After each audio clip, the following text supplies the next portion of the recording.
মাহে রমজান সামনে, এবারের রমজানে টার্গেট নাও 30 দিনের রোজার মাধ্যমে দিল থেকে আল্লাহর কাছে এইভাবে 30টা দিন হাতে গুনে তুমি আল্লাহর সাথে ওয়াদাবদ্ধ হও যে আল্লাহ 30 দিন আমি রোজা রাখবো।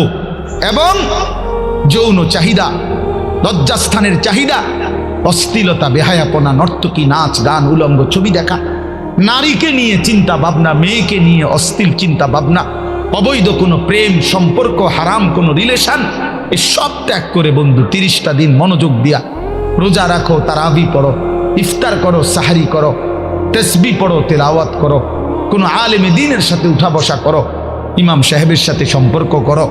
ইনশাআল্লাহ দেখবা আল্লাহ চাহে তো 30 দিনের মাথায় আল্লাহ বলেন লাআল্লাকুম তাত্তাকুন, আমি আল্লাহ ওয়াদা দিলাম মোমেন তোকে মুত্তাকি বানিয়ে দেব, মুত্তাকি বানিয়ে দেব। আর যদি মুত্তাকি হও তাইলে পুরস্কার কি? উইদ্দাত লিল মুত্তাকিন, আল্লাহ বলছেন জান্নাত বানানোই হয়েছে মুত্তাকিদের জন্য। 30 দিনে মুত্তাকি হবা, 30 দিনে জান্নাতি হবা।